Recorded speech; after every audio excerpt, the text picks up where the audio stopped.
Susanna here. Welcome back to Cedar Mill Kids Online. I'm glad that you're here this week. I have a question for you today. What is a special talent that you have? What's something that you're especially gifted at doing? Maybe you have really good balance and can easily ride a unicycle or a hoverboard or roller skates. Maybe you're super creative and can make incredible works of art out of paper or paint or other craft supplies.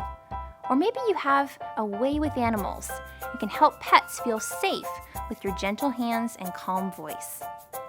Where do you think these special gifts come from? That's right, from God. He created us and gave us everything that we have, and that includes our talents. Now, what we do with these talents is up to us. It's our responsibility to use them in a way that pleases God.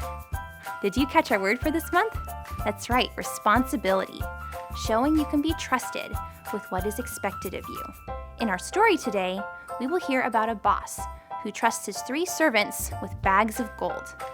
Let's see if they show responsibility with what they've been given. The Bible. It's 66 books of history, stories, letters, and poetry that fit together to form God's one big story. The epic adventure of how He created us and loves us so much that He made a way to rescue us. As we travel through the Bible, from Genesis to Revelation, we discover people who met God and found their lives changed forever. Now, for an amazing story, inspired by the book of Matthew, chapter 25, verses 14 through 30. When Jesus wanted to share truth with the people that followed Him, He often would tell a parable, a story. Here is what the kingdom of heaven will be like. These parables used everyday situations to help people think and understand God's truth for themselves. One day in Jerusalem, Jesus wanted to share a story with His followers. If He told that same story today, it might sound something like this. There once was a man who created the world's most amazing energy bar. Just one bite and I feel like I could leap tall buildings in a single bound. What is even in these? If I told you, I'd have to leave you stranded on top of Mount Everest. The man did such a good job of selling the energy bars, he soon became wealthy. Then one day, he got on a Zoom call with 3 of his top employees. Zane, Ren, Murray. Yes, sir. Right here. Murray, Says he's here. I don't hear him. start your audio, Murray. Oh, hey, I was finishing the movie. I've called you together for an important purpose. I'm going offline. You're what? Completely screen-free. I'm going to travel the world for a while. Hike Everest, cross the Sahara, dive down to the Mariana Trench, miles beneath the ocean, all fueled by my energy bar, of course. Dude, that is far out. Literally. The rich man had carefully studied his employees and knew what they can handle. While I'm gone, I'm leaving you in charge of my money. Zane, I'm sending you an encrypted key to access my gold account with 5,000 credits. Oh, excellent. Ren, here's an encrypted key to access my silver account with 2,000 credits. I'm on it. Murray, check your inbox for an encrypted key to my bronze account with 1,000 credits. That's it. That's it. I'm going off the grid. Immediately, Zane accessed the money from the gold account and put that money to work. He hired scientists and designers to create a suction shoe that would keep a rock climber from falling. I call it the fly shoe. The fly shoe sold as nearly as fast as the energy bar. Zane soon made his money back, and more. Ren, meanwhile, made excellent use of the money in the silver account. What does every adventurer need besides fuel and shoes? A friend. So Ren invented a robotic hamster that could travel anywhere an explorer can go, from the highest of mountains to the deepest ocean trench. Soon, robotic adventure hamsters sold as fast as toilet papers. So that left only Murray, who sat looking at the bronze account on his computer screen. Only 1,000? It's like he expects me to mess it up. Well, I'll show him. Ha!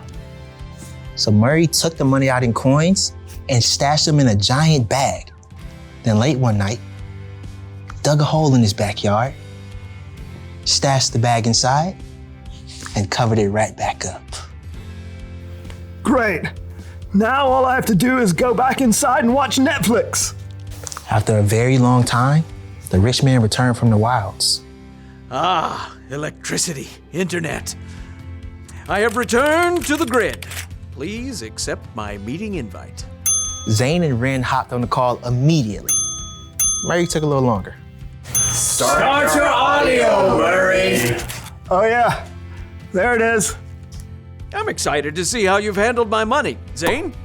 Through sales of the fly shoe, I've added 5,000 more credits to your gold account. Well done, good and faithful employee. You've been faithful with a few things. I will put you in charge of many things. Come and share my happiness. Now, Ren. My adorable traveling robotic hamsters have earned 2,000 more credits for your silver account. Well done, good and faithful employee. You have been faithful with a few things. I will put you in charge of many things. Come and share my happiness. So, Murray. Yeah, hold on. Murray reached down and held up a muddy sack. He spilled the coins across the desk. How much is that? 1,000 credits. That's what I gave you. Yeah. Yeah, well, I knew you're a tough businessman. You make money even where you haven't worked for it. I didn't want you getting mad, so I just buried the money. See? It's all safe. Murray offered a weak smile, but instead of smiling back, the rich man went red in the face. You lazy man. If you knew I can make money even when I haven't worked for it, you should have at least kept my money in the bank where it would have earned a little bit. Sure. The rich man turned to his personal assistant and ordered. Take Murray's credits and give them to Zane, who already has 10,000 credits. Oh, and take Murray off my payroll immediately. The message of Jesus' story was clear. If you are responsible for what you were given, you'll be given more. If you wasted it, you end up with nothing. So what did you think of that story? Zane and Ren were wise with what they'd been trusted with, and were then trusted with even more. But Murray wasted his opportunity to show that he could be responsible with what he'd been given, and lost even what he had. If you've been memorizing our verse for this month, you'll remember that Luke 16:10 says, "Suppose you can be trusted with something very little. Then you can also be trusted with something very large." Let's say that together again. Luke 16:10. Suppose you can be trusted with something very little. Then you can also be trusted with something very large. God is like the boss in this story, and we are like the servants who have been entrusted with bags of gold. Okay, so we don't have actual bags of gold, but we have been given something else.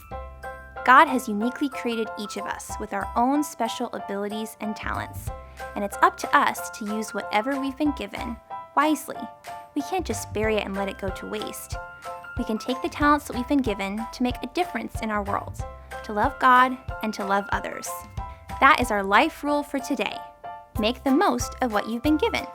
So if you have really good balance on a bicycle or hoverboard, you could take some time to show your brother, your sister, or a friend how to ride one too.